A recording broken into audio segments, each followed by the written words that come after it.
Hello everyone.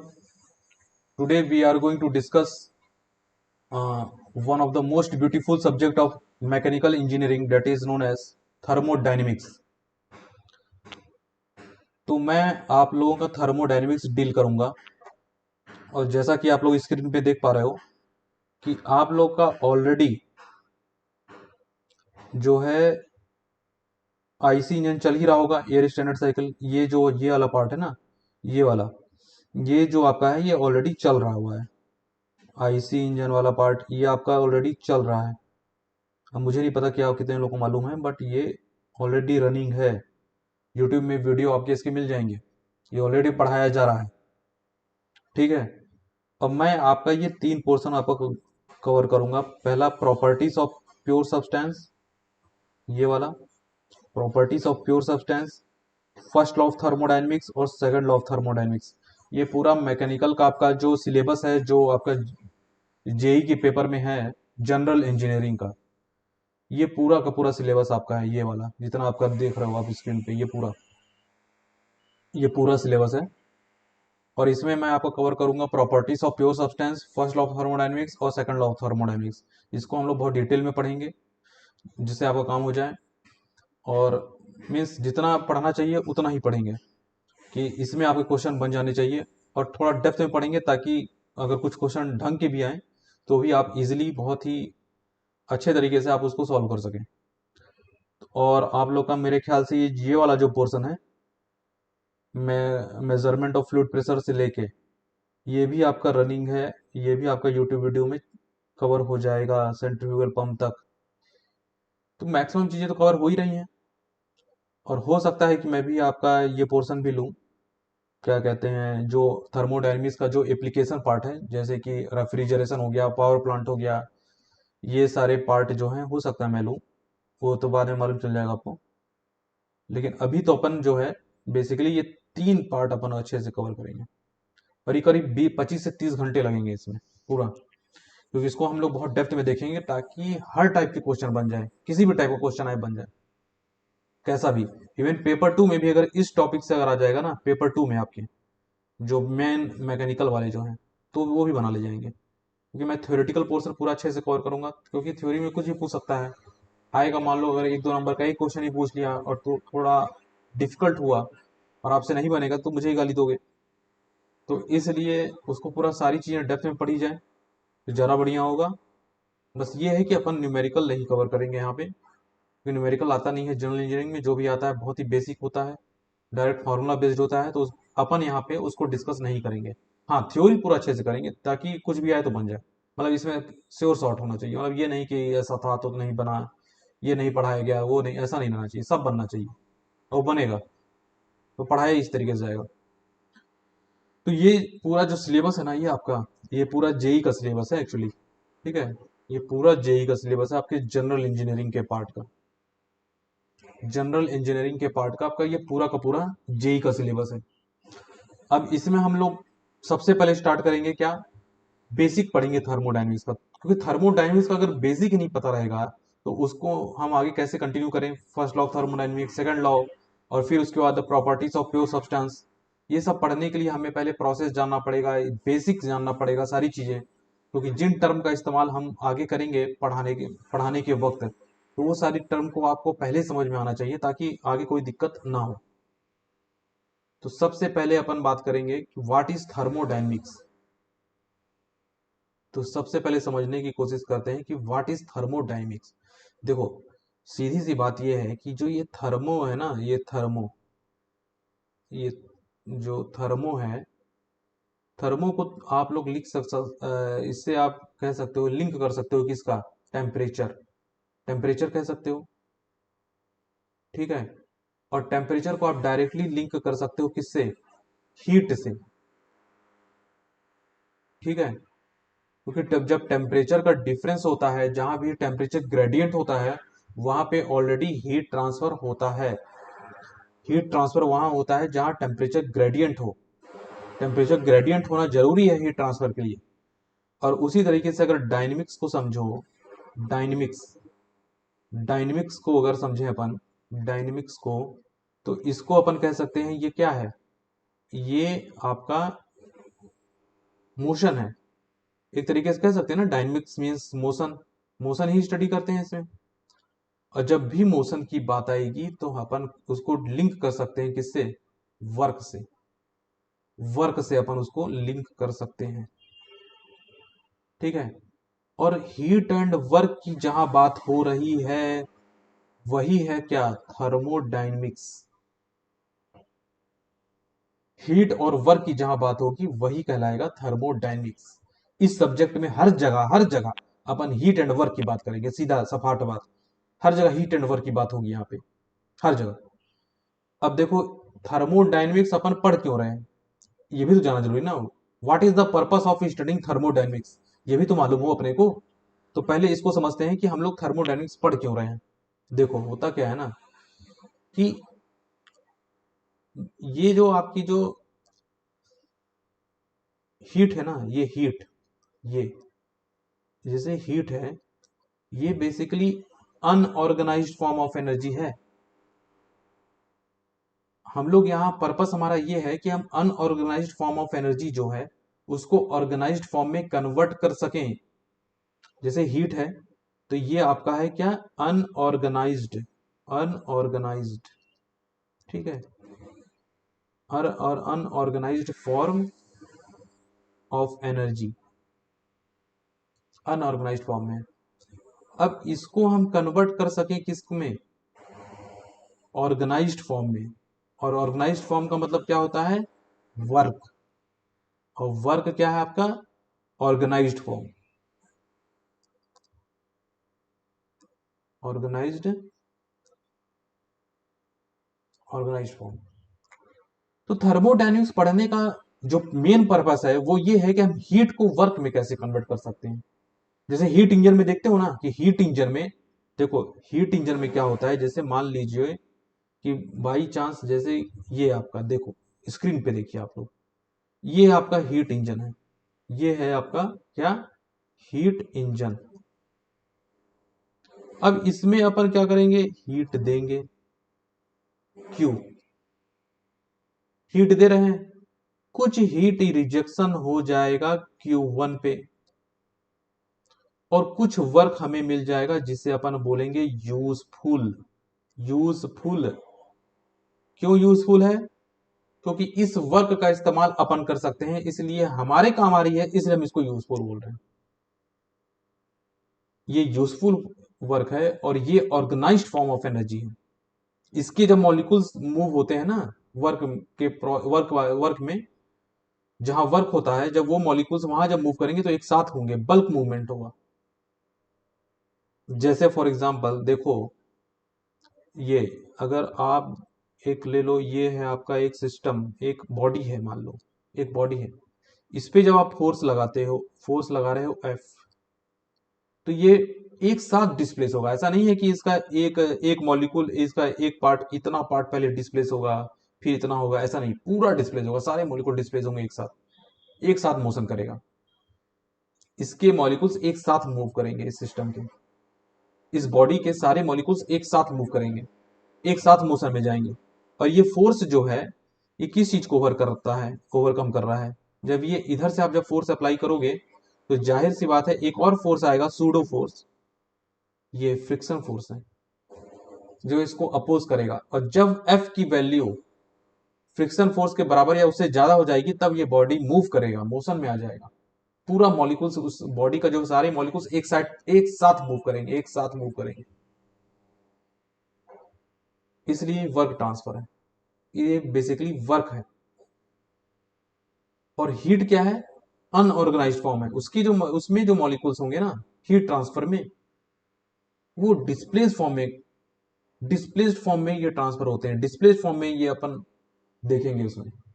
लेकिन इसलिए उसको अनऑर्गेनाइज्ड फॉर्म कहते हैं और वर्क को ऑर्गेनाइज्ड फॉर्म कहते हैं। जैसे जैसे देख लो, देखो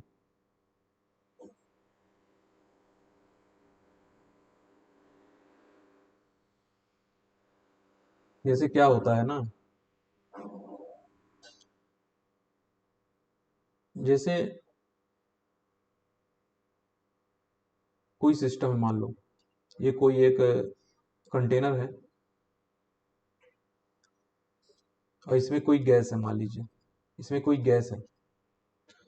अब इसमें अगर हीट ट्रांसफर अगर करते हो, इसमें अपन अगर हीट ट्रांसफर कर दें,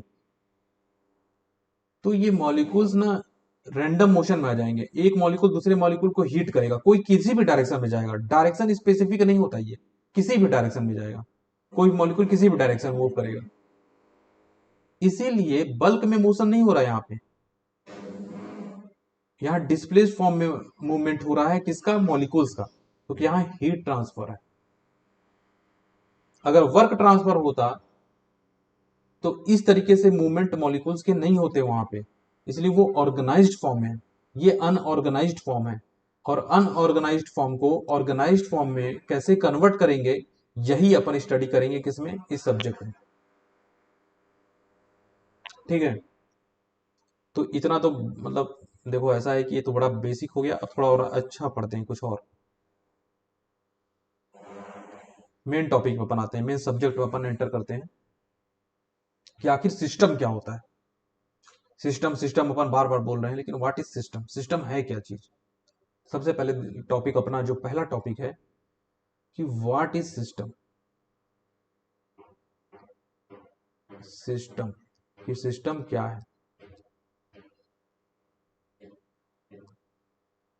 ठीक है, अपन अब देखेंगे कि व्हाट इज सिस्टम। तो सिस्टम क्या है इसको? It is basically a region in space where our whole study is focused. ये स्पेस में वो रीजन है जहां पे हमारी पूरी की पूरी स्टडी जहां पे फोकस्ड है। तो इसको पहले लिख लो, it is, it is a region in space where our study is focused.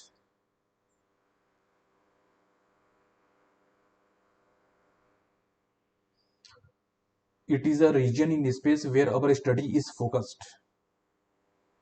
ठीक है, एक एग्जांपल ले लेते हैं अपन। जैसे देखो,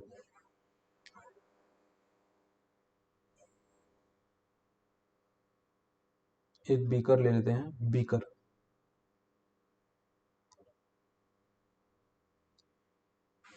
ठीक है, अब बीकर के अंदर क्या है? वाटर। ये क्या है? वाटर। बीकर के अंदर क्या है? वाटर। अब हम ये देखना चाहते हैं कि मान लो अगर नीचे साइड अगर एक बर्नर है, बर्नर जो है वाटर का टेम्परेचर बढ़ाएगा, तो हम ये देखना चाहते हैं कि वाटर में क्या चेंज आता है, क्या चेंज आ रहा है। तो हम किस में देखना चाहते हैं चेंज? वाटर में।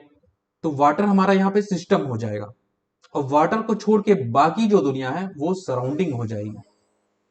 लेकिन वाटर हमारा क्या बन जाएगा? सिस्टम। क्यों? हमारी स्टडी फोकस है वहां पे, हम वाटर में देखना चाहते हैं उसमें क्या बदलाव आता है, कितना इवापोरेशन होता है, कितना उसका टेम्परेचर चेंज होता है, ये सब देखना चाहते हैं अपन। तो हमारा सिस्टम क्या बन जाएगा? वाटर। तो देखो, ये जो पार्ट हो गया ना, ये वाला पार्ट,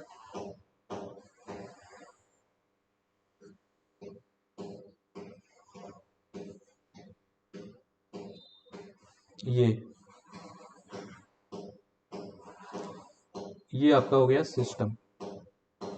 वाटर, क्योंकि हमारा क्या हो गया? सिस्टम।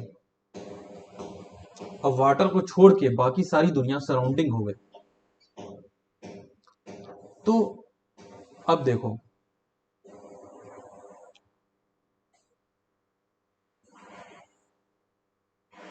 जैसे कि मान लो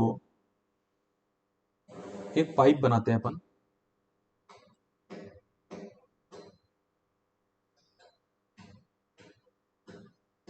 ये पाइप है और इसमें वाटर फ्लो कर रहा है, इसमें जो है आपका वाटर जो है फ्लो कर रहा है। तो ये वाटर में हम हमारा सिस्टम है, मान लो हम ये देखना चाहते हैं जो भी बदलाव होगा इस वाटर में, क्या बदलाव होगा इसके फ्लो में, ये हम देखना चाहते हैं। तो ये वाटर हमारा क्या हो जाएगा, सिस्टम बन जाएगा। ठीक है, और इसको छोड़ के बाकी सारी दुनिया सराउंडिंग बन जाएगी। तो कुल मिला के कहने का मतलब ये है कि अगर जैसे मान लो कोई चीज सिस्टम है, ये है आपका सिस्टम, सिस्टम तो इसके बाहर, और ये इसके बाहर वाला एरिया जो है ना, ये इसको बोल देंगे अपन क्या, सराउंडिंग। इसको बोलेंगे क्या, सराउंडिंग। इसको सराउंडिंग कह रहे हैं। अब मान लो सिस्टम का जो टेम्परेचर है 50 डिग्री सेंटीग्रेड है, तो कुछ समय बाद देखोगे कि सराउंडिंग का भी टेम्परेचर 50 डिग्री सेंटीग्रेड हो जाएगा। इनिशियली सराउंडिंग का टेम्परेचर था 20 डिग्री सेंटीग्रेड, लेकिन कुछ समय बाद हम देखेंगे उसका जो टेम्परेचर है वो सिस्टम के बराबर का हो जाएगा, सराउंडिंग के बराबर का हो जाएगा। सिस्टम और सराउंडिंग का टेम्परेचर बराबर हो जाएगा। जैसे मान लो एक रूम में आप हीटर जला रहे हो, ठीक है, तो उस रूम के हीटर के पास जाओगे ना, तो वहां पे ज्यादा गर्म लगेगा, और हीटर से इतना दूर होते जाओगे आपको गर्म कम महसूस होगा। जब पास हो तो गर्म ज्यादा महसूस हो रहा है। तो वो जो जो सराउंडिंग है ना, वो इमीडिएट सराउंडिंग है। तो जब भी हम लोग थर्मोडायनेमिक्स में सराउंडिंग की बात करेंगे तो हम अपन बात कर रहे हैं इमीडिएट सराउंडिंग। इमीडिएट सराउंडिंग की बात हो रही है यहाँ पे। सराउंडिंग में भी इमीडिएट, जहां पे सिस्टम में चेंज का इंपैक्ट दिख रहा हो। जैसे यहाँ पे सिस्टम 50 डिग्री सेंटीग्रेड था, तो सिस्टम से हीट ले लिया, किसने ले लिया हीट, सराउंडिंग ने ले लिया। इसलिए उसका जो टेम्परेचर 20 डिग्री सेंटीग्रेड था अब क्या हो गया, 50 डिग्री सेंटीग्रेड हो गया। ठीक है, हीट ट्रांसफर हुआ 20 टू 50 डिग्री सेंटीग्रेड, ये हो गया सिस्टम। अब एक बात समझने वाली बात यह है, सिस्टम और सराउंडिंग तो अपन समझ गए कि सिस्टम क्या है और सराउंडिंग क्या है, लेकिन सिस्टम और सराउंडिंग को जो पोर्शन सेपरेट करता है, जो वॉल जो से इन दोनों को सेपरेट कर रही है, वो क्या कहलाती है। जो वॉल इन दोनों को सेपरेट करेगी वो भी तो कुछ कहलाएगी, तो वो क्या कहलाती है, वो क्या है, ये पोर्शन की मैं बात कर रहा हूं। ये जो वॉल सिस्टम और सराउंडिंग को सेपरेट करती है, ये वॉल है, ये वाली वॉल।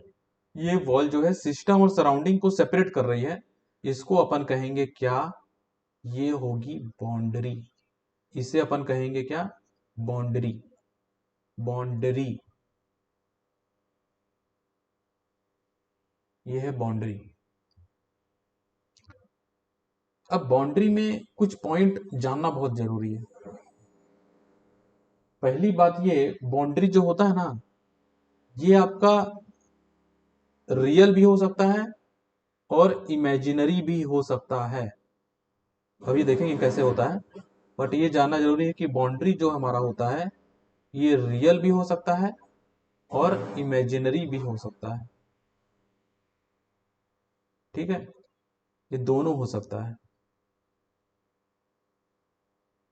और बाउंड्री फिक्स्ड भी होती है, बाउंड्री फिक्स्ड भी हो सकती है और मूवेबल भी हो सकती है, मूव भी कर सकती है। बाउंड्री क्या हो सकती है, फिक्स भी हो सकती है और मूव भी कर सकती है। देखो कैसे, जैसे ये पहले वाले केस में अपन देखे हैं, जैसे ये बीकर था, ये आपका कंटेनर है, कंटेनर को आप गर्म कर रहे हो, उसमें पहले से वाटर है। तो और ये सिस्टम ये जो ग्रीन पोर्शन है ये अपना सिस्टम है, इसको छोड़ के बाकी सारी चीजें सराउंडिंग है। लेकिन इस सिस्टम का वो एरिया जो बीकर से इंक्लोज्ड है, जैसे कि ये वाला पोर्शन, ये बीकर के इंक्लोज्ड है, ये वाला, ये पोर्शन, ये डाउन वाला पोर्शन और ये राइट वाला पोर्शन, ये रियल बाउंड्री है। ये सिस्टम और सराउंडिंग को सेपरेट कर रही है, वो वॉल है, लेकिन ये रियल में वॉल है, इमेजिनरी नहीं है। लेकिन ऊपर वाला जो एरिया है ये ये इमेजिनरी है।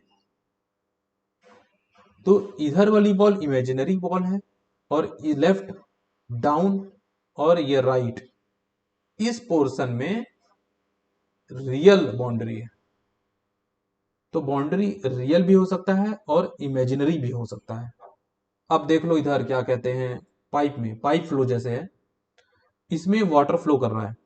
अब वाटर हमारा इसमें सिस्टम अगर हमें लेना हुआ, तो ये वाला जो पोर्शन है ना, ये ऊपर वाला, ये हमारा रियल बाउंड्री है, और नीचे वाला भी जो है ये भी हमारा रियल बाउंड्री है। लेकिन अगर ये पोर्शन देखें, ये वाला पोर्शन, ये जो पॉइंटेड है, ये पोर्शन इमेजिनरी बाउंड्री है। तो बाउंड्री में ही पूछा जा सकता है रियल होता है कि इमेजिनरी होता है, या दोनों होता है। तो क्या जवाब देना है? दोनों होता है, रियल भी हो सकता है, इमेजिनरी भी हो सकता है। अच्छा, अब बात आती है कि बाउंड्री फिक्स्ड होता है कि मूवेबल होता है, या दोनों होता है। तो दोनों तो होता है, अब कैसे होता है वो भी देख लेते हैं। अब इसके लिए लेना पड़ेगा अपने को क्या, पिस्टन और सिलेंडर का अरेंजमेंट। अब इसके लिए ले लो क्या, पिस्टन और सिलेंडर का अरेंजमेंट। देखो ये ले लो, ये सपोज दैट ये आपका पिस्टन और सिलेंडर है।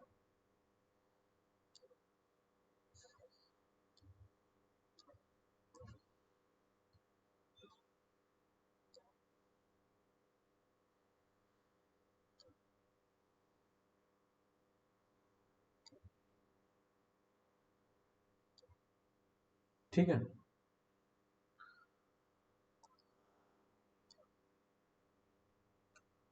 अब इसमें क्या है, ये पिस्टन सिलेंडर अरेंजमेंट है। अब इस यहाँ पे एक गैस है, यहाँ पे क्या है, एक गैस। ये जो है आपका पूरा इस रीजन में अंदर गैस है कोई। ठीक है, अब इसमें अपन क्या करेंगे, इसमें करेंगे ट्रांसफर, हीट ट्रांसफर। क्यों सप्लाई कर रहे हैं, हीट सप्लाई कर रहे हैं। तो ये गैस में जब हीट ट्रांसफर होगा ना, तो गैस के जो मॉलिक्यूल्स हैं ये आपस में टकराने चालू हो जाएंगे, कोलिजन होगा इनके बीच में, रैंडम मोशन होना चालू हो जाएगा। Random motion of the molecules will start, तो उसका टेम्परेचर बढ़ जाएगा। टेम्परेचर क्यों बढ़ता है? क्योंकि एक मॉलिक्यूल दूसरे मॉलिक्यूल से टकरा रहा है। जब एक मॉलिक्यूल दूसरे मॉलिक्यूल से टकराएगा तो उसका टेम्परेचर बढ़ जाएगा, और जब टेम्परेचर बढ़ेगा तो उसके बीच में मोशन होगा, बहुत ही रैंडम मोशन होता है हीट ट्रांसफर के चलते, तो उसका टेम्परेचर भी बढ़ा देगा। और ये गैस जो है एक्सपेंड होगी आपकी। जब गैस एक्सपेंड होगी तो देखो क्या होगा, ये जो ये वाला पोर्शन है ना, ये पोर्शन आगे बढ़ना चालू हो जाएगा आपका। ये जो वॉल है ये आगे आ जाएगी, ये वाली वॉल, ये वॉल जो है आपकी आगे आ जाएगी। क्यों आगे आ गई ये वॉल? क्योंकि गैस जो है हमारी एक्सपेंड हुई, तो वॉल जो है आगे हो गई। अब लेकिन हमारा सिस्टम क्या था, गैस हमारा सिस्टम था, ठीक है, और हमारा सिस्टम की जो बाउंड्री थी वो ये थी, चारों तरफ। सिस्टम की जो बाउंड्री थी हमारी, वो तो ये वाला पोर्शन था ना, सिस्टम की बाउंड्री। चारों तरफ ले लो आप, ये सिस्टम की बाउंड्री थी। अब ये खिसक के बाउंड्री आपकी इधर आ गई है, तो बाउंड्री मूव भी कर सकती है। कुल मिला के कहने का मतलब यह है कि बाउंड्री कैन बी मूवेबल। तो बाउंड्री रियल भी होती है, इमेजिनरी भी होती है, फिक्स्ड भी हो सकती है, रिमूवेबल भी हो सकती है, मूव कर सकती है। देख रहे हैं पिस्टन सिलेंडर अरेंजमेंट में गैस जो है पिस्टन को मूव कर दे रहा है, आगे मूव कर दे रहा है पिस्टन को। जब गैस को एक्सपेंड होना है तो वो पिस्टन को धक्का मारेगा और गैस पिस्टन को मूव कर लेगा। अच्छा, जब ये क्यू जब सप्लाई किया गया, गैस को जब एक्सपेंड होना हुआ ना, तो कितने फोर्स को ओवरकम कर रहा है? अगर सोचो कि वो कितने फोर्स को ओवरकम कर रहा है, तो गैस जो है दो फोर्स को यहां पे ओवरकम कर रहा है, दो फोर्स को। पहला, ये जो पिस्टन है ना, ये सिलेंडर के कांटेक्ट में है चारों तरफ। मतलब ये दिखा तो मैं इसमें रेक्टेंगल रहा हूं, लेकिन पिस्टन रेक्टेंगल थोड़ी ना होता है, पिस्टन तो गोला होता है ना ऐसे। तो ये चारों तरफ जो कांटेक्ट में है ये पिस्टन सिलेंडर के, तो जब मूव करेगा ये वाला पोर्शन, जब ऐसे मूव करके जब ऊपर आएगा ऐसे, जब ये ऊपर मूव करेगा पिस्टन, तो ये रब करेगा कि नहीं सिलेंडर को, तो कौन सा फोर्स आएगा यहाँ पे, फ्रिक्शन फोर्स। तो इस फ्रिक्शन फोर्स को ओवरकम करना पड़ेगा। पहली बात क्या है, फ्रिक्शन फोर्स को ओवरकम करना पड़ेगा। दूसरा, अगर बाई चांस दूसरे साइड एयर है, एटमॉस्फेरिक एयर, तो वो भी फोर्स लगाएगा पिस्टन के ऊपर। तो ये एटमॉस्फेरिक फोर्स, तो दो फोर्स को ओवरकम करना पड़ेगा गैस को। जब ये इन दोनों फोर्स को से ज्यादा फोर्स लगा लेगा, ज्यादा फोर्स लगाएगा, तब जो आपका जो पिस्टन है वो राइट की तरफ मूव करेगा। तो पिस्टन को मूव कराने के लिए ज्यादा फोर्स लगाना पड़ेगा गैस को, ज्यादा फोर्स। मतलब इससे क्या समझ में आया, क्यू की वैल्यू वर्क डन से ज्यादा रहेगी, क्योंकि गैस जो है वर्क कर रहा है ना। पीडीवी वर्क है ये बेसिकली, पीडीवी हम बाद में पढ़ेंगे कैसे हो गया पीडीवी वर्क, लेकिन ये पीडीवी वर्क है, प्रेशर और change in volume, force into displacement ऐसे समझ लो, फोर्स इंटू डिस्प्लेसमेंट। तो यहाँ पे प्रेशर ले रहे हैं तो फोर्स पर यूनिट एरिया, तो इसलिए डिस्प्लेसमेंट की जगह वॉल्यूम ले लिए, पीडीवी। ठीक है, अब ये सोचो कि जो वर्क हुआ ये वर्क कौन सा, ये पिस्टन वर्क हुआ। तो पिस्टन वर्क जो है ये कैसे हुआ, गैस ने किया। और गैस कैसे किया, उसके ऊपर हमने हीट ट्रांसफर किया। तो अनऑर्गेनाइज्ड फॉर्म ऑफ एनर्जी का इस्तेमाल करके हम ऑर्गेनाइज्ड फॉर्म ऑफ एनर्जी हासिल कर पाए। ये काम वही तो किए अपन, यही तो मैं पहले ही बोल दिया था, थर्मोडायनेमिक्स अपन क्यों पढ़ रहे हैं, अनऑर्गेनाइज्ड फॉर्म ऑफ एनर्जी को ऑर्गेनाइज्ड फॉर्म में कन्वर्ट कर रहे हैं। ये पहले ही बोला गया था, अभी भी दिख रहा है वही चीज, वही हो रहा है। लेकिन अब ये बताओ, क्या यहाँ पे mg फोर्स आएगा, पिस्टन पिस्टन ऐसे अगर है तो उसका भी तो कोई वेट है, पिस्टन का कोई वेट होगा ना। लेकिन यहाँ पिस्टन ऐसे है, ऐसे अगर होता तब आप ग्रेविटेशनल फोर्स लगेगा ना, mg फोर्स।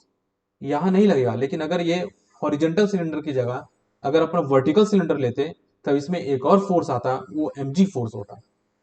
तो हीट ट्रांसफर का इस्तेमाल करके जो गैस को एक्सपेंड करा रहे हैं अपन, तो गैस को तीन फोर्स ओवरकम करनी पड़ती ये पिस्टन को मूव करवाने के लिए।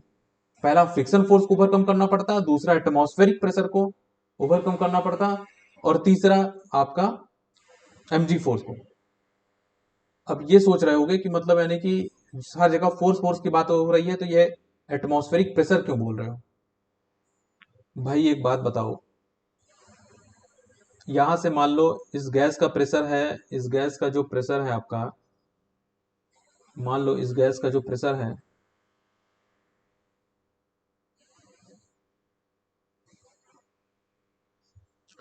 इस गैस का जो प्रेशर है, सपोज डेट ये P1 है, P1 प्रेशर लगा रहा है। और P1 प्रेशर जो है ये friction force plus atmospheric force plus zero, मतलब mg फोर्स तो है नहीं यहाँ पे। तो P1 की जो वैल्यू आएगी वो friction force plus atmospheric force के बराबर आएगी। और यहाँ फोर्स ही है यार, क्योंकि एरिया तो हमारा पिस्टन एरिया है, पिस्टन एरिया, P1 भी पिस्टन एरिया उतने ही पिस्टन एरिया में लग रहा है जितना P एटीएम लग रहा है। तो पिस्टन एरिया जब सेम है तो हम उसको डायरेक्ट प्रेशर फोर्स बोल सकते हैं ना, डायरेक्ट प्रेशर फोर्स बोल दो। और अगर यूनिट अगर सेम करनी होगी तो मल्टीप्लाई कर देंगे एरिया ऑफ द पिस्टन से। प्रेशर क्या होता है, फोर्स पर यूनिट एरिया, तो अगर एरिया से मल्टीप्लाई कर देंगे एरिया ऑफ द पिस्टन से। लेकिन ये समझ लो कि जो प्रेशर फोर्स P1 है, इसका जो वैल्यू होगा वो friction force plus atmospheric force के बराबर होगा। और यहां पे हम ये सीखे कि किस तरीके से unorganised form of energy that is heat, उसका इस्तेमाल करके कैसे हम organised form of energy that is work उसमें कन्वर्ट कर पाए। हमें यहाँ पे पीडीवी वर्क मिला, वो कैसे मिला, क्यों के बदौलत मिला। तो ये हो गया, ये बात कर ली अपन सिस्टम और बाउंड्री की। ठीक है, अब अपन सीधा से सपाट जाते हैं किसमें, अब इसको थोड़ा स्क्रीन ऊपर कर लेता हूं। अब बात करेंगे अपन, सिस्टम हो गया, सराउंडिंग हो गया, बाउंड्री हो गया। अब इसमें अपन देखेंगे क्या,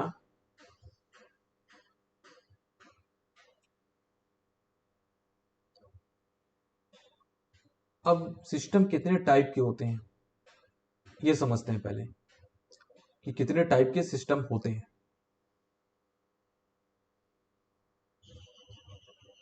तो सबसे पहले सिस्टम जो होता है, सिस्टम बेसिकली, जो सिस्टम होता है ना, system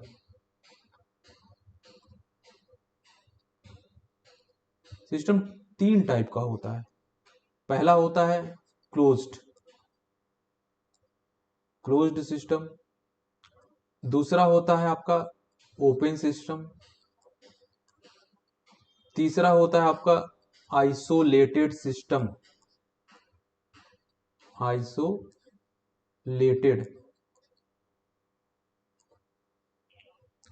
close system, open system और आइसोलेटेड सिस्टम। ठीक है, तो अब ये देखते हैं इसमें एनर्जी एनर्जी ट्रांसफ्लो सिस्टम में क्या होता है, ना एनर्जी ट्रांसफर होता है ना मास ट्रांसफर होता है।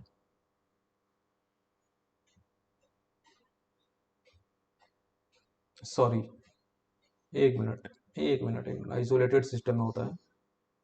क्लोज सिस्टम में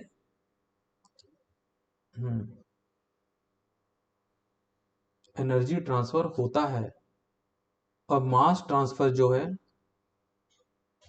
नहीं होता। ओपन सिस्टम में आपका एनर्जी ट्रांसफर होता है, मास ट्रांसफर भी होता है। आइसोलेटेड सिस्टम में ना एनर्जी ट्रांसफर होता है और ना ही मास ट्रांसफर होता है।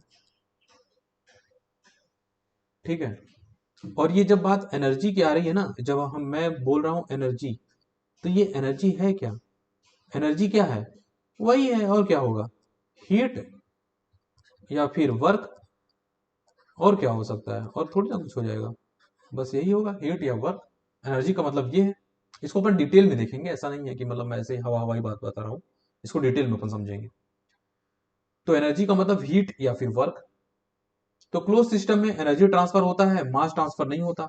ओपन सिस्टम में क्या होता है, एनर्जी ट्रांसफर और मास ट्रांसफर दोनों होता है। आइसोलेटेड सिस्टम में ना एनर्जी ट्रांसफर होता है ना मास ट्रांसफर होता है। ठीक है, अब इसमें अपन देखेंगे क्या चीज है, क्लोज्ड सिस्टम। क्लोज्ड सिस्टम को समझते हैं।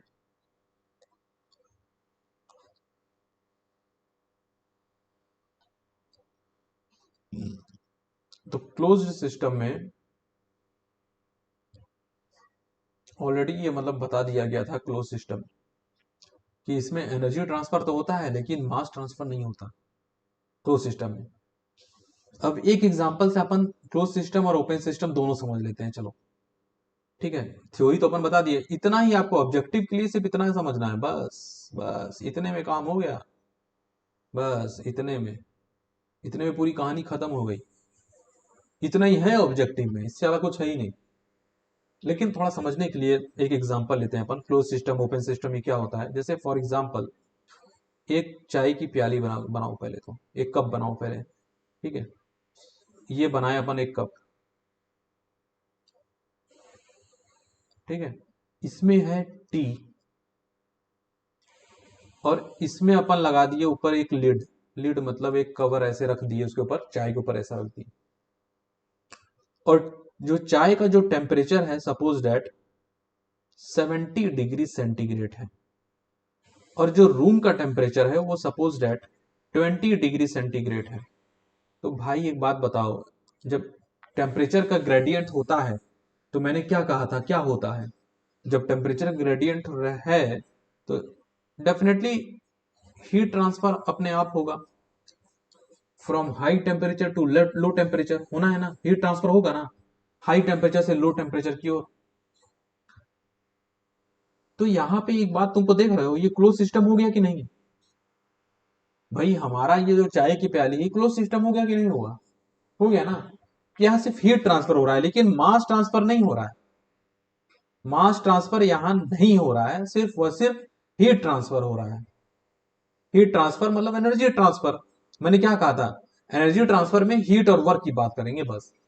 तो यहां हीट ट्रांसफर हो रहा है और लेकिन मास ट्रांसफर नहीं हो रहा है। तो ये सिस्टम हमारा अगर पूछे क्या है तो ये क्लोज सिस्टम है।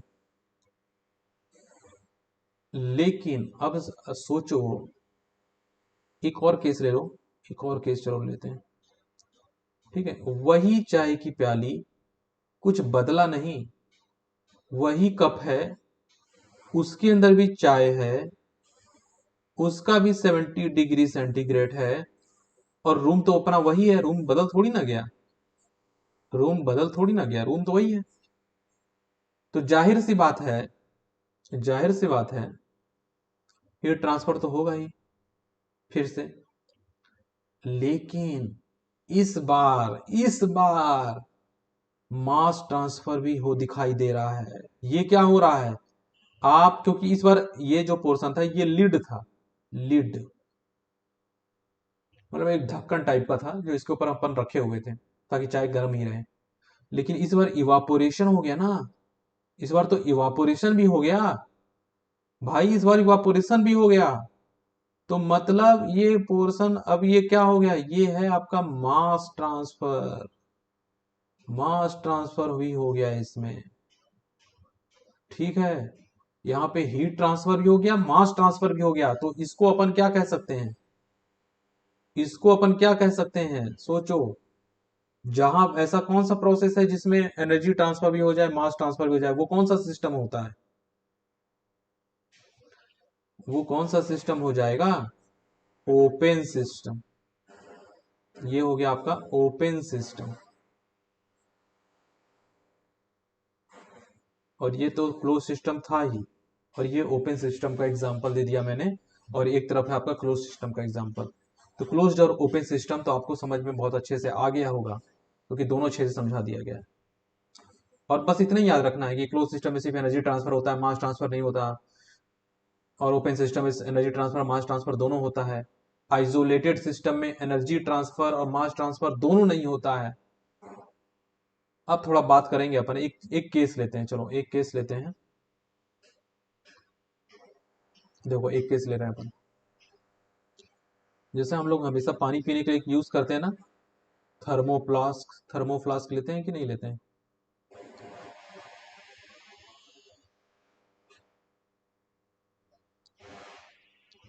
ये सपोज डेट थर्मोफ्लास्क है। ठीक है, अब इसमें थर्मोफ्लास्क में देखो तो ये वाटर है, थर्मोफ्लास्क में वाटर है।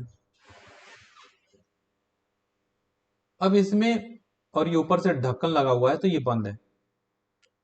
इसमें एक चीज देखने वाली बात ये है कि अब थर्मोफ्लास्क से हीट ट्रांसफर तो हो रहा है, हीट ट्रांसफर तो हो रहा है, लेकिन मास ट्रांसफर नहीं हो रहा है। अंदर से बाहर अगर हीट ट्रांसफर हो रहा है तो जाहिर सी बात है कि अंदर का टेम्परेचर ज्यादा है, बाहर का टेम्परेचर कम है, इसलिए heat transfer from inside to outside. ठीक है, अब हीट ट्रांसफर अगर हो रहा है और मास ट्रांसफर नहीं हो रहा है तो ये सिस्टम कौन सा हो गया, ये सिस्टम हो गया क्लोज्ड सिस्टम। क्लोज सिस्टम हुआ। अब इसी को, कंटेनर को, इसी फ्लास्क को अपन एक और केस में लेते हैं फॉर एग्जांपल समझने के लिए। इसी फ्लास्क को, वही पानी है, वही फ्लास्क है, कुछ बदला थोड़ी ना है, वही पानी वही फ्लास्क। अब इसको हमने क्या, इंसुलेटेड कर दिया, इंसुलेटेड कर दिया, इंसुलेशन दे दिया चारों तरफ से, चारों तरफ से इंसुलेशन कर दिया। अब ये हीट ट्रांसफर नहीं हो पाएगा। इंसुलेटेड करने का मतलब ये है कि आपने हीट ट्रांसफर अब रोक दिया है, अब मास ट्रांसफर तो पहले से ही रुका था।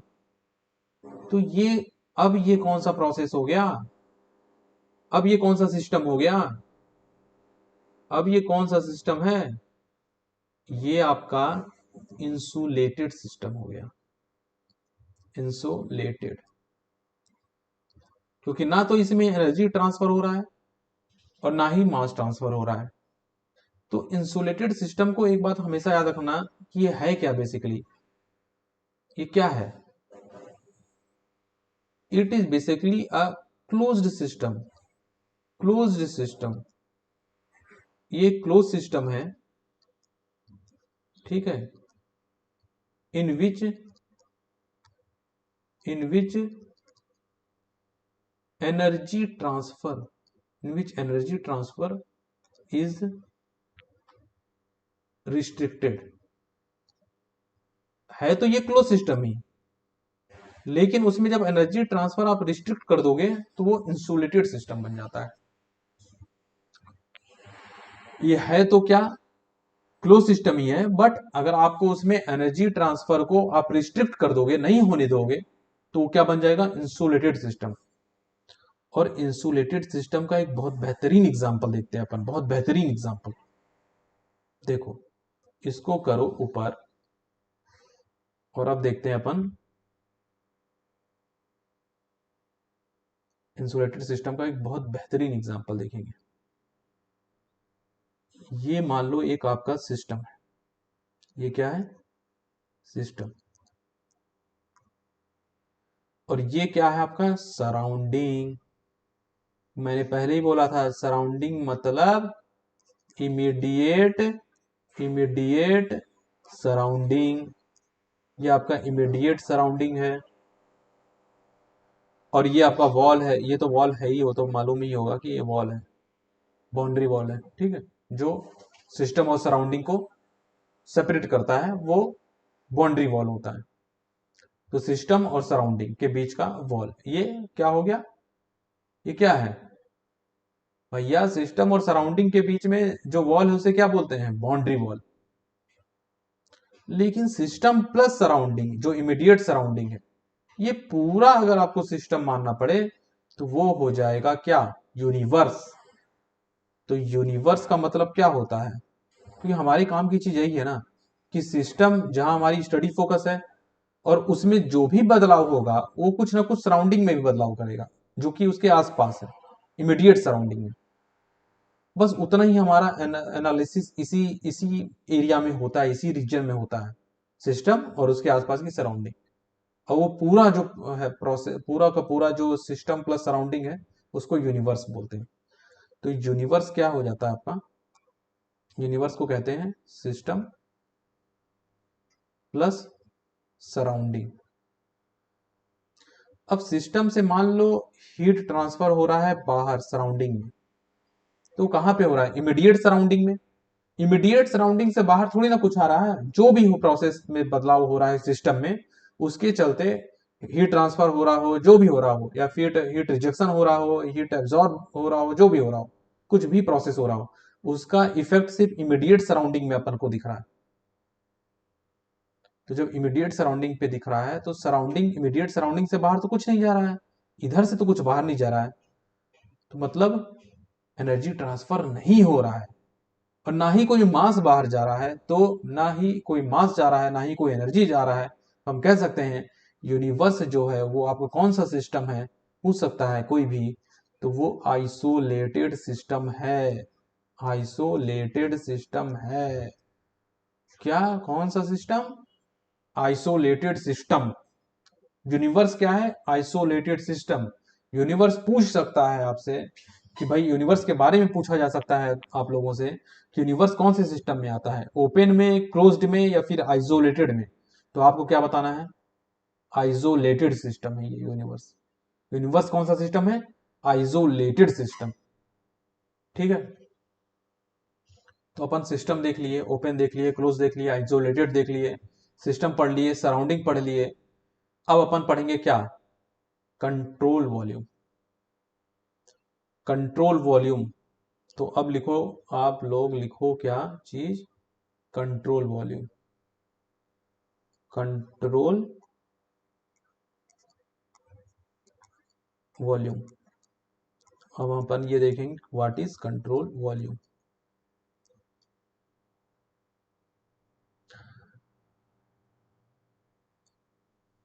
तो अब ये समझना है कि व्हाट इज कंट्रोल वॉल्यूम।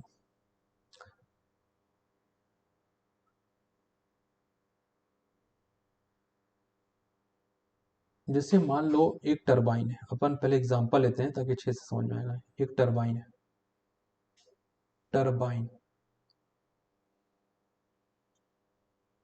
एक सेकंड एक सेकंड एक सेकंड एक सेकंड, एक अपन लेते हैं क्या, टरबाइन, टरबाइन ले लो, कंप्रेसर ले लो, कुछ भी लो।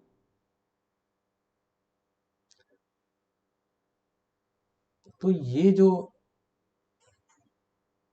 ले रहे हैं ना अपन, ये ये कंट्रोल वॉल्यूम कहलाता है। ये क्या कहता है, कहलाता है कंट्रोल वॉल्यूम, कंट्रोल वॉल्यूम।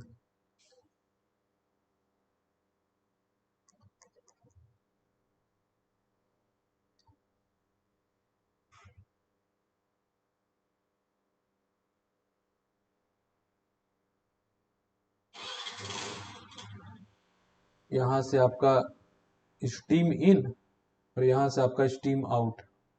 तो ये होता है आपका स्टीम इन, स्टीम यहाँ से अंदर जाएगा और यहाँ से स्टीम जो है आपका बाहर आएगा। स्टीम इन स्टीम आउट, ये control volume.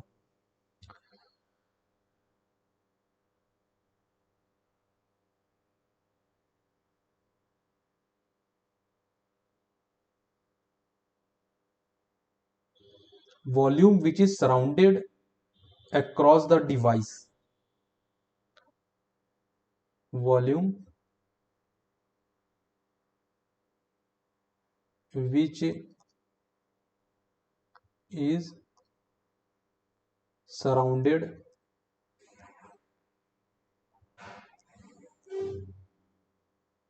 across the device,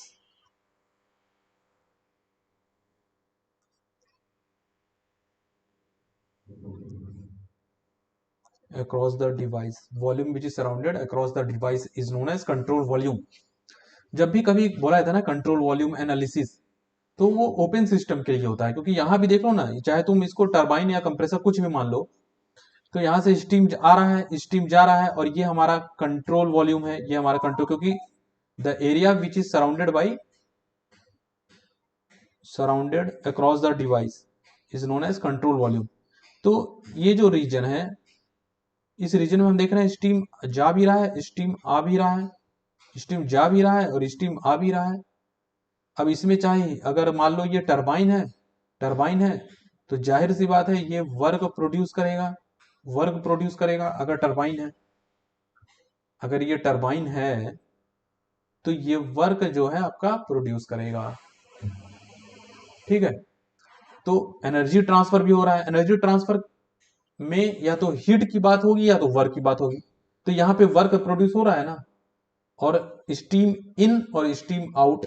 तो इससे क्या हुआ, मतलब इससे मतलब ये हुआ कि जो स्टीम अंदर आ रहा है और स्टीम बाहर जा रहा है, मतलब मास ट्रांसफर भी हो रहा है और एनर्जी ट्रांसफर भी हो रहा है। तो ये ओपन सिस्टम है।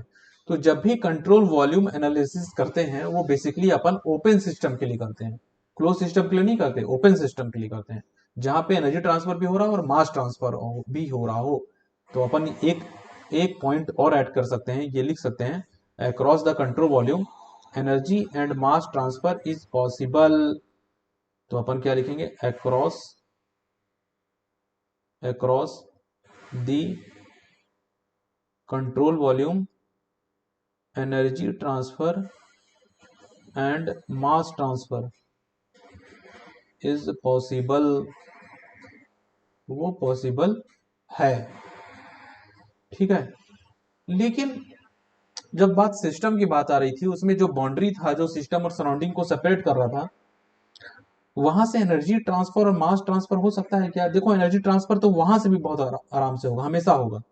लेकिन जब मास ट्रांसफर की बात आएगी तो इमेजिनरी बाउंड्री से तो हो जाएगा। जैसे पाइप वाला केस लिए थे अपन, देख लो पाइप वाला को अभी मैं पीछे करके दिखाता हूँ, तो आप लोग कंफ्यूज हो गए फोकट में। देखो ये जो अपन लिए थे ना, ये वाला, ये वाला पाइप वाला, देखो इसमें यहां से तो एनर्जी ट्रांसफर तो देखो हर जगह से हो जाएगा, ठीक है, चारों तरफ से। लेकिन जो मास ट्रांसफर है, मास ट्रांसफर, वो आपका ये इमेजिनरी बाउंड्री की तरफ से तो हो जाएगा, इमेजिनरी बाउंड्री से तो मास ट्रांसफर हो ही रहा है, लेकिन रियल बाउंड्री से आपका मास ट्रांसफर नहीं हो पाएगा। तो इमेजिनरी बाउंड्री से आपका मास ट्रांसफर आराम से होगा, लेकिन रियल बाउंड्री से आपका मास ट्रांसफर नहीं हो पाएगा।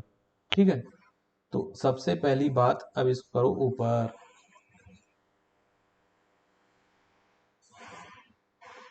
तो ये हो गया आपका कंट्रोल वॉल्यूम। लेकिन कंट्रोल वॉल्यूम से across the control volume energy transfer and mass transfer is possible, यह भी अपन लिख दिए। ठीक है, अब अपन सीधा सीधा सा पार्ट चलेंगे किसमें,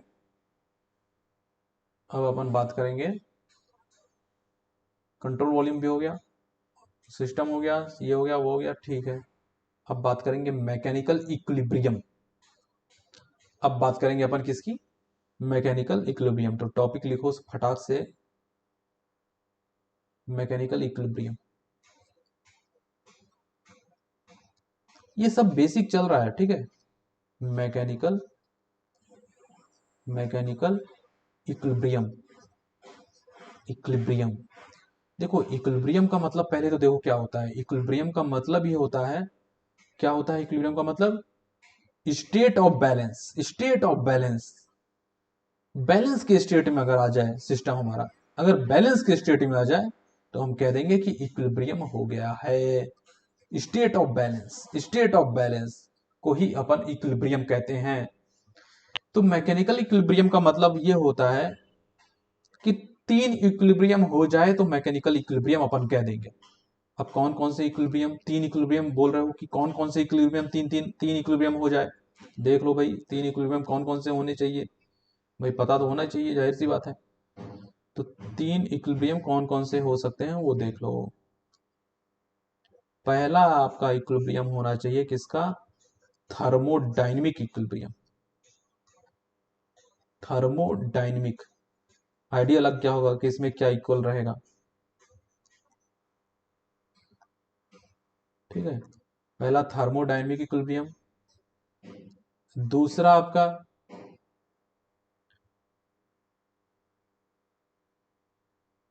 केमिकल इक्विलिब्रियम।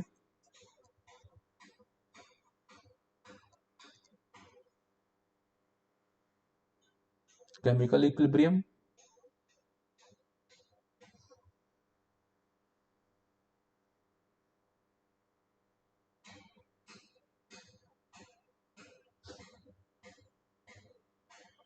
और तीसरा मैकेनिकल इक्विलिब्रियम। ठीक है, तीसरा आपका मैकेनिकल इक्विलिब्रियम। मैकेनिकल, एक सेकेंड एक सेकेंड, कुछ ना कुछ तो गड़बड़ हो ही जाता है। मैकेनिकल इक्विलिब्रियम, तीन इक्विलिब्रियम होगा तब उसे हम कहेंगे थर्मोडायनेमिक इक्विलिब्रियम है। यहाँ मैकेनिकल क्यों लिख दिए भाई, ना ना ना ना ना ना, मैकेनिकल नहीं होगा यहाँ, सॉरी सॉरी सॉरी सॉरी। इसको पहले तो हटाया जाए।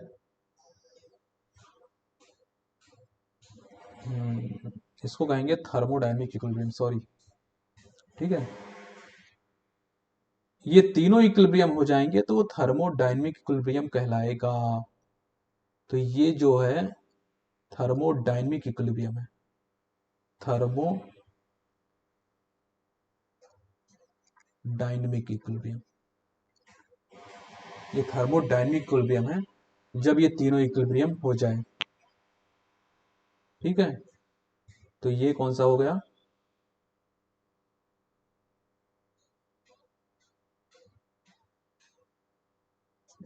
थर्मल।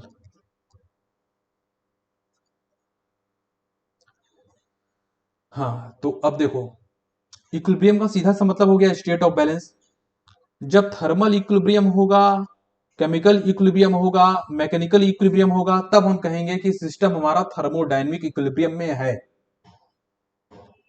इन तीनों इक्विलिब्रियम का होना जरूरी है थर्मोडायनेमिक इक्विलिब्रियम को बताने के लिए कि सिस्टम थर्मोडायनेमिक इक्विलिब्रियम में है। इसका मतलब ये है कि वो थर्मल इक्विलिब्रियम में है, वो केमिकल इक्विलिब्रियम में है, वो मैकेनिकल इक्विलिब्रियम में है। तो अब एक एक करके सब तीनों का एग्जांपल के साथ समझेंगे अपन। थर्मल इक्विलिब्रियम का तो देखो सीधा सा मतलब ये है कि जहां पे टेम्परेचर की इक्वालिटी हो, टेम्परेचर, जहां टेम्परेचर इक्वालिटी हो। केमिकल इक्विलिब्रियम का मतलब ये होता है जहां पे केमिकल पोटेंशियल मतलब सेम रहे, केमिकल जो पोटेंशियल है वो बदले ना, ठीक है, वो सेम ही रहनी चाहिए। उसको एग्जांपल से भी समझेंगे अपन। और तीसरा मैकेनिकल का मतलब यानी कि equality of the forces, force हो प्रेशर हो वो सेम होना चाहिए। तीनों को देखते हैं अच्छे से, बढ़िया से देखते हैं तीनों को। सबसे पहले अपन बात करेंगे किसकी, अपन अपन बात कर रहे हैं सबसे पहले थर्मल इक्विलिब्रियम की।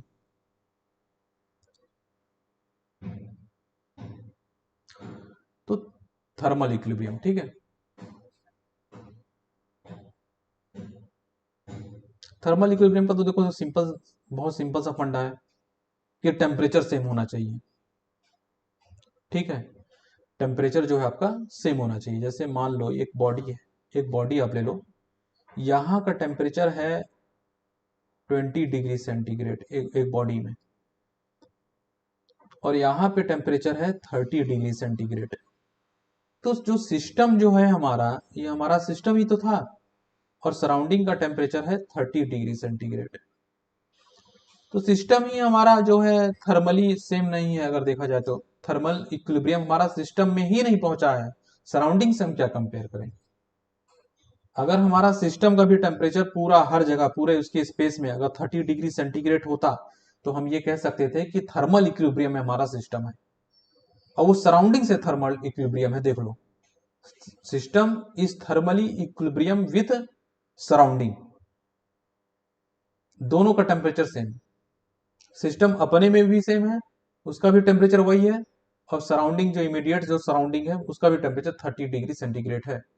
तो यहाँ पे हम ये कह सकते हैं कि यहाँ पे हमारा सिस्टम जो है थर्मली इक्विलिब्रियम में है, ठीक है।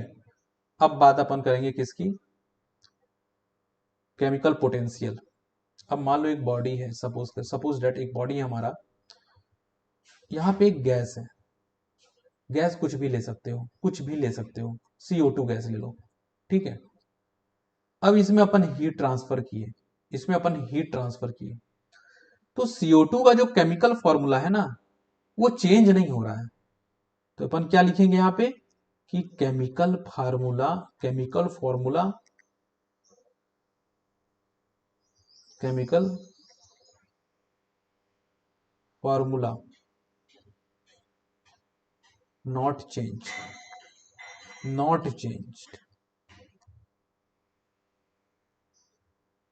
तो जब हीट का ट्रांसफर हुआ तो केमिकल फार्मूला में कोई चेंज नहीं हुआ, तो हम ये कह सकते हैं कि भाई यहाँ पे केमिकल इक्विलिब्रियम है, क्योंकि जो इसका पोटेंशियल है ना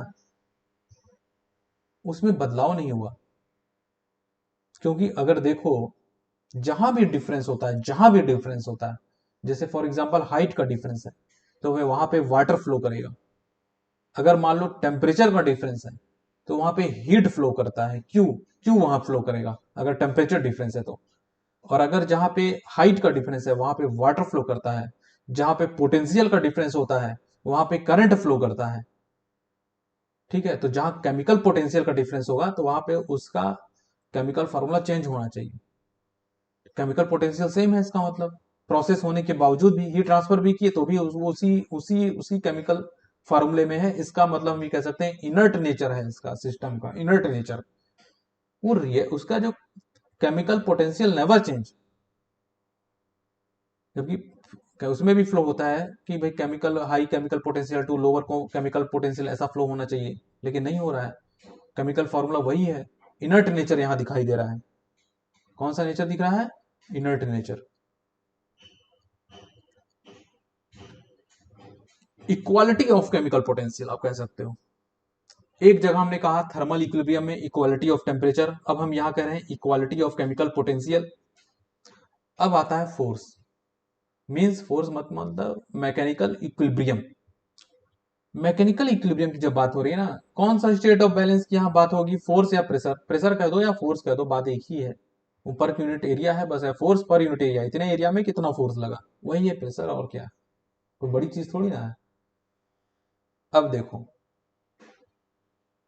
तो अब जैसे कि एक ले लीजिए, आप ले लीजिए क्या, एक ले लो पिस्टन सिलेंडर, चलो अपन लेते हैं, एक लेते हैं क्या, पिस्टन सिलेंडर।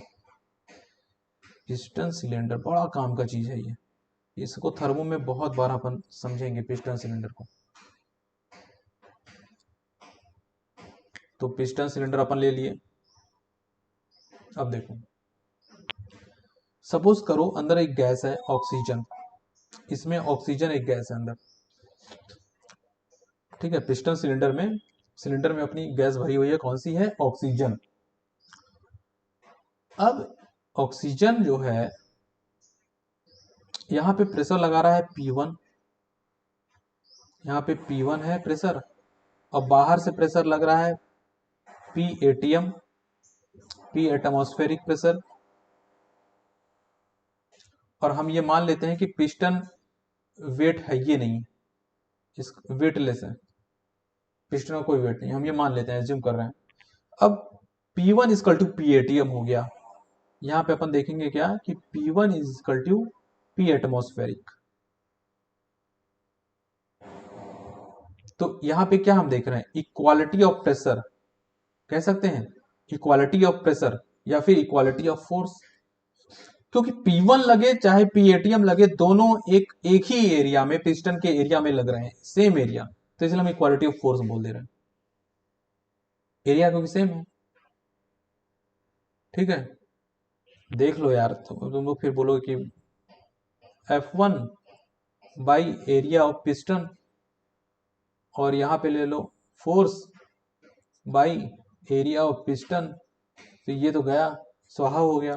तो क्या हुआ? इक्वालिटी ऑफ फोर्स, फोर्स की इक्वालिटी हो गई यहाँ पे। तो इसलिए इक्वालिटी ऑफ फोर्स कहो चाहे इक्वालिटी ऑफ प्रेशर कहो, बात तुम कह रहे हो मैकेनिकल इक्विलिब्रियम की। कौन सा स्टेट ऑफ बैलेंस? मैकेनिकल। उसमें क्या बैलेंस होगा? फोर्स का, प्रेशर का, इसलिए मैकेनिकल इक्विलिब्रियम है। और जब ये तीनों टर्म जब सेम रहेंगे, ये तीनों इक्विलिब्रियम में रहेंगे, चाहे टेम्परेचर हो, केमिकल पोटेंशियल हो, फोर्स हो, प्रेशर हो, ये तीनों जब इक्विलिब्रियम में रहेंगे तब आप कहोगे सिस्टम हमारा थर्मोडायनेमिक इक्विलिब्रियम है। ठीक है, ये हो गया हमारा थर्मोडायनेमिक इक्विलिब्रियम, एक टर्म ये हो गया। ये सब ऑब्जेक्टिव में यही सब पूछेगा, ठीक है, यही सब आना है। अब एक दो अप्रोच हम देखते हैं। थर्मोडायनेमिक में एक दो अप्रोच फॉलो किया जाता है किसी भी सिस्टम या प्रोसेस को देखने के लिए। दो अप्रोच होते हैं, दो अप्रोच जनरली यहाँ देखे जाते हैं, जो बहुत ज्यादा स्टडी किया जाता है उसको देखते हैं। तो दो अप्रोच हैं। अभी कौन से अप्रोच हैं उसको लिखो पहले भाई। देखो, एक होता है माइक्रोस्कोपिक, एक होता है माइक्रोस्कोपिक अप्रोच, माइक्रोस्कोपिक अप्रोच, ठीक है। दूसरा होता है macroscopic, macroscopic, macroscopic approach.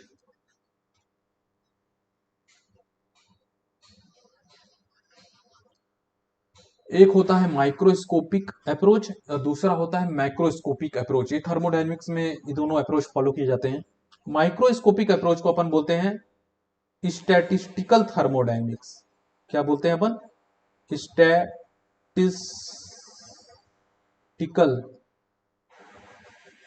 Thermodynamics, इसको कहते हैं अपन स्टैटिस्टिकल थर्मोडायनेमिक्स। मैक्रोस्कोपिक अप्रोच को अपन बोलते हैं classical thermodynamics, classical thermodynamics, classical thermodynamics, ठीक है। माइक्रो, माइक्रो का देखो नाम ही लिखा हुआ है माइक्रो, तो जाहिर सी बात है जब बात माइक्रो की आ गई है तो मॉलिक्यूल लेवल पे बात होगी, इसके ऊपर तो बात ही नहीं, मॉलिक्यूल लेवल पे सीधे बात। और इसीलिए कहते हैं कि इसमें जो होता है ना, इसमें इसीलिए कहते हैं इसमें इंडिविजुअल, इंडिविजुअल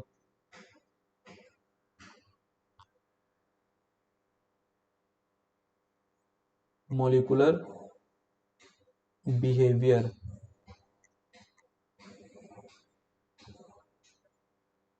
इज स्टडीड। और इसमें average molecule behaviour is studied, average molecule behaviour,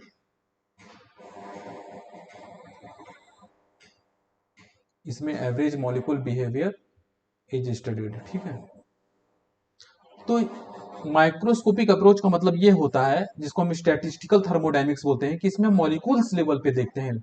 her molecule का करेक्टर को स्टडी किया जाएगा, हर मॉलिक्यूल की कैरेक्टरिस्टिक्स को स्टडी किया जाएगा।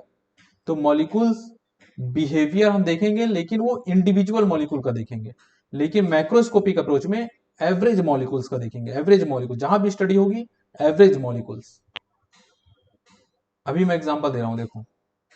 इंडिविजुअल मॉलिक्यूल बिहेवियर को जब स्टडी कर रहे हो, एक एक मॉलिक्यूल को स्टडी करोगे, जैसे फॉर एग्जांपल, जैसे मान लो एक सिस्टम है। अब इसमें बहुत सारे इसके मॉलिक्यूल्स हैं, बहुत सारे मॉलिक्यूल्स हैं। मान लो M1 मॉलिक्यूल है और उसका वॉल्यूम कितना है, V1। मान लो M2 मॉलिक्यूल है, उसका क्या वॉल्यूम है, 2। अब ऐसे ही करते करते भैया इनफाइनाइट मॉलिक्यूल है, उसका क्या वॉल्यूम है, इनफाइनाइट। तो भाई एक बात बताओ, इतना सारा स्टडी कैसे हो पाएगा? उसके लिए आपको क्या करना पड़ेगा? डेटा बहुत ज्यादा होता है ना। जहां भी डेटा एनालिसिस की बात आएगी, तो वहां हम लोग एक टर्म यूज करेंगे, स्टैटिस्टिक्स। स्टैटिस्टिक्स, ठीक है। और इसीलिए इसीलिए इसको कहते हैं स्टैटिस्टिकल थर्मोडायनेमिक्स। इसका ऐसे ही नाम नहीं पड़ गया है, क्योंकि इसको एक एक मॉलिक्यूल को आप स्टडी कर रहे हो ना। और इतना जब डेटा कलेक्शन हो जाएगा, तो उसको स्टैटिस्टिक्स का मतलब हमें हेल्प लेना पड़ेगा, स्टैटिस्टिक्स, इसका हमें इस्तेमाल करना पड़ेगा। इसीलिए इसको कहा जाता है स्टैटिस्टिकल थर्मोडायनेमिक्स, माइक्रोस्कोपिक अप्रोच। अब बात करेंगे अपन मैक्रोस्कोपिक अप्रोच, जिसको अपन कहते हैं क्या, क्लासिकल थर्मोडायनेमिक्स। इसमें क्या क्या देख रहे हैं अपन, average molecule behaviour is studied. यहाँ पे क्या होता है कि इसमें average molecule behaviour is studied. ठीक है। अब इसमें एक देखो, एक एग्जांपल लेते हैं, बहुत अच्छा एग्जांपल लेते हैं, ये लास्ट एग्जांपल है इस लेक्चर का। ठीक है, इसके बाद कल अपन देखेंगे नए टॉपिक को। कि हमारा बेसिक में एक पार्ट हमारा कंप्लीट हो गया है। अब डायरेक्ट हम लोग प्योर सब्सटेंस पढ़ेंगे, प्योर सब्सटेंस। क्योंकि तुम लोग के सिलेबस में है भी ना प्रॉपर्टीज ऑफ प्योर सब्सटेंस। तो पहले बेसिक तो पढ़ लो कि प्योर सब्सटेंस क्या होता है, बाकी चैप्टर तो अपन बाद में पढ़ेंगे। पूरा सब्जेक्ट जो है 25 घंटे में खत्म होगा, पूरा सब्जेक्ट 25 आवर। ठीक है। अब देखो, इसके अंदर आप एक ले लो और इसमें ये, हाँ,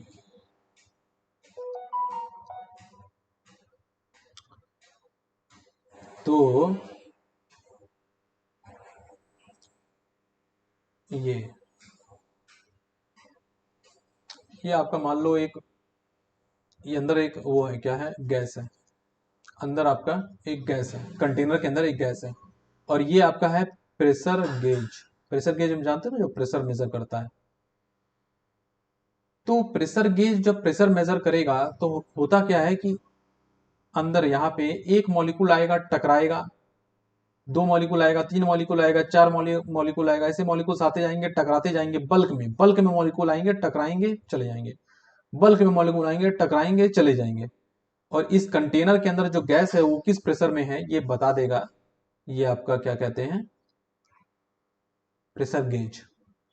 तो ये जो प्रेशर बताया है, ये इंडिविजुअल मॉलिक्यूल का थोड़ी ना बता रहा है कि भाई यहाँ पे जो मॉलिक्यूल है उसको 3 बार में है, ये वाला जो है कुछ और किसी और बार में होगा, ऐसा नहीं है। यहाँ पे जो मॉलिक्यूल है 3 बार में है, यहाँ का मॉलिक्यूल भी 3 बार में है।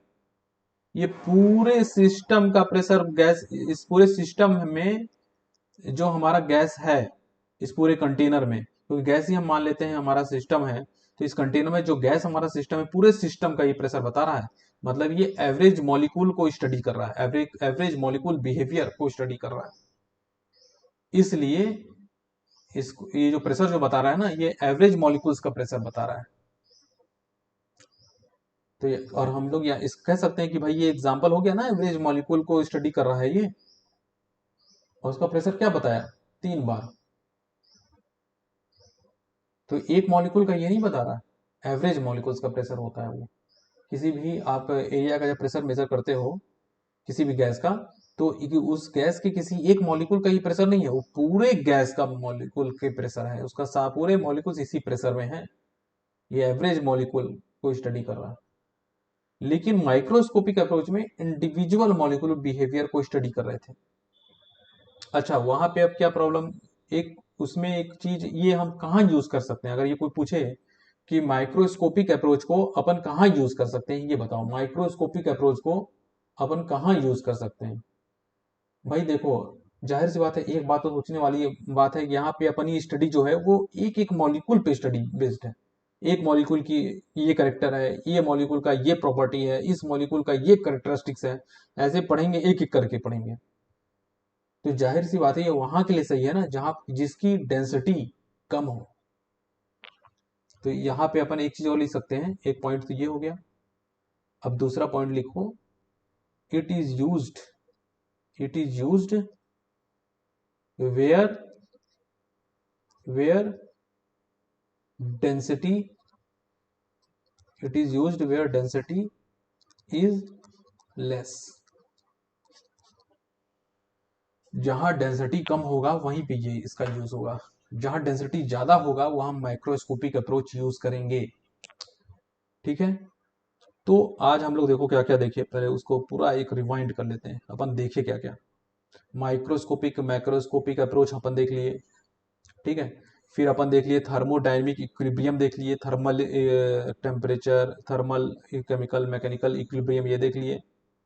कंट्रोल वॉल्यूम समझ लिए, सिस्टम पूरा देख लिए, close system, open system, isolated system, ये पूरा देख लिए। अब अपन सिस्टम देख लिए पूरा, अब बेसिक अपना देखे ही थे क्या है क्या नहीं, हीट ऑफ वर्क क्या है। तो कुल मिला के थर्मोडाइनमिक्स में अपन जो आज जो देखे हैं, आज आज जो अपन देखे वो पूरा का पूरा सिर्फ जो भी अपन आज पढ़े हैं, वो क्या पढ़े अपन, आज हम लोग पढ़े हैं बेसिक्स। आज पढ़े सिर्फ व सिर्फ बेसिक्स, ठीक है। और ये बेसिक्स जो है 5 क्लास चलेगी बेसिक्स की, और फिर बाकी सारी 5 5 5 क्लास में खत्म हो जाएगा 25 आवर इसमें। तो 5 5 मोर क्लास, 5 5 क्लास, एक क्लास आ जाओ भाई, 4 आवर चलेगी, ठीक है, बेसिक्स में। और ये बहुत जरूरी है, बेसिक क्लियर होना चाहिए। बाकी टोटल जो है, टोटल टोटल जो आपका जो सब्जेक्ट है वो 25 घंटे लग जाएंगे, इससे ज्यादा भी लग सकते हैं, इससे जो है ज्यादा भी लग सकते हैं, इससे कम तो नहीं लगेगा, ये गारंटी है। क्योंकि जो पढ़ रहे हो तो एक बार अच्छे से पढ़ लो यार, बार बार लफड़ा, क्योंकि और भी कई पेपर में पूछा जा सकता है। तो थर्मोडायनेमिक एक बार जो भी पढ़ रहे हैं ना, वो अच्छे से पढ़ लो। तो 5 क्लास ये, और ये टोटल मिला के, टोटल सब मिला जुला के 25 वीडियो समथिंग आना चाहिए मेरे हिसाब से, ठीक है, 25 क्लास। चलो खुश रहो, और आज का लेक्चर खत्म होता है, और नेक्स्ट लेक्चर पे अपन मिलेंगे और अच्छे से देखेंगे कि क्या क्या बचा रह गया। नेक्स्ट जो टॉपिक है प्योर सब्सटेंस से हम लोग स्टार्ट करेंगे, प्योर सब्सटेंस, प्योर सब्सटेंस क्या होता है। बाकी प्योर सब्सटेंस जो चैप्टर है उसको तो बाद में देखेंगे, लेकिन अभी प्योर सब्सटेंस से स्टार्ट कर देंगे।